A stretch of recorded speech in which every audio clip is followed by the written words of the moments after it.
السلام علیکم دوستوں، انیکا وائس کے ساتھ آپ سب کو پیار بھرا سلام۔ اگر آپ ہمارے چینل پہ نئے ہیں تو بیل آئیکن کو پریس کر دیں اور چینل کو سبسکرائب کر دیں تاکہ آنے والی ہر ویڈیو سب سے پہلے آپ کو مل سکے۔ نازیہ کی نئی شادی ہوئی تھی۔ پہل تو سب ہی میٹھے بول بولتے رہے، پھر آہستہ آہستہ میٹھے بولوں کی پرت اترنا شروع ہو گئی۔ دبے لفظوں میں نازیہ کی پکی رنگت پہ باتیں ہونا شروع ہو گئیں۔ نازیہ کی 4 نندیں تھیں۔ نازیہ کے شوہر ان سب میں بڑے تھے۔ ایک دن نازیہ عام سے کپڑے پہنے کچن میں کام کر رہی تھی۔ اس کی نند آئی۔ اوہ، یہ آپ ہیں نازیہ بھابی؟ میں سمجھی ساتھ والے گھر سے کام والی کوئی آئی ہے، اور ہنسنا شروع ہو گئی۔ نازیہ کا دل بجھ سا گیا۔ اس کے بعد نازیہ نے اپنا خاص خیال رکھنا شروع کر دیا۔ ہر وقت تیار رہنا شروع کر دیا تھا کہ کوئی اسے کام والی موسی کہہ کے نہ پکارے یا تانے نہ دے۔ کالے گورے سب اللہ کے پیدا کیے ہوئے ہیں، لیکن ظالم معاشرہ یہاں بھی روایت چھوڑنے کو تیار نہیں ہے۔ ہلکے پھلکے میک اپ کے ساتھ یقیناً بہت فریش اور اچھی لگ رہی تھی، اور اس کا شوہر طاہر باہر موٹر سائیکل پر اس کا انتظار کر رہا تھا۔ جیسے ہی وہ ہینڈ بیگ ہاتھ میں لیے کمرے سے باہر نکلی، ساس نے اسے دیکھا اور منہ میں بولی، آئے ہائے، ایک تو رنگ اتنا کالا، اوپر سے سرخ جوڑا، کچھ تو خیال کیا کرو، جاؤ جا کے کسی ہلکے رنگ کے کپڑے پہنو، یہ بالکل نہیں جچ رہا۔ یہ سننا تھا کہ نازیہ کو اپنی ساری خود اعتمادی ہوا ہوتی نظر آئی۔ اس کو ایسا لگا جیسے وہ کھڑی ہوئی تو ہے لیکن اس کی ٹانگوں میں جان نہیں ہے۔ اف بھابی، ایک تو آپ بالکل بھی گہرے رنگ کے کپڑے نہ پہنا کریں، ہلکے رنگ کے کپڑے پہنا کریں۔ ساتھ بیٹھی اس کی نند عائشہ نے بھی ماں کے ہاں میں ہاں ملائی۔ عائشہ خود بے حد گورے رنگ کی مالک تھی۔ نازیہ کا دل چھناک سے ٹوٹ گیا۔ تھوڑی دیر بعد جب وہ کمرے سے دوبارہ نکلی تو اس نے ہلکے رنگ کا سوٹ پہن لیا تھا۔ اس کو دیکھ کے عائشہ کا دل ایک دم سے بیٹھ سا گیا۔ عائشہ کی خود کچھ دنوں بعد شادی تھی۔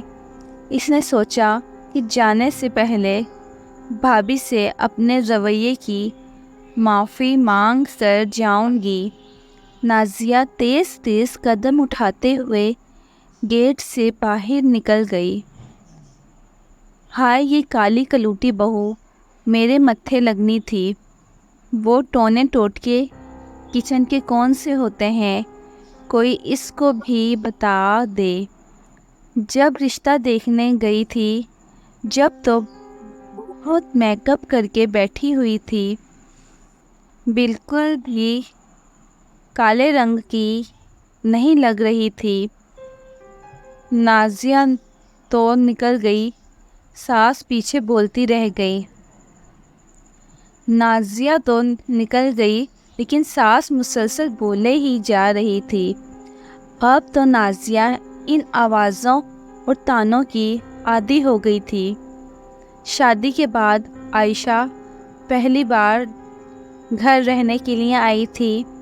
نازیہ نے کھانے میں بہت کچھ بنایا تھا، بریانی، کوفتے اور میٹھے میں ٹرائفل۔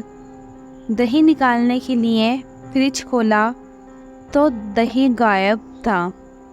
اوہو، لگتا ہے انکل دہی لانا بھول گئے ہیں، میں آنٹی سے کہتی ہوں دہی منگوا دیں۔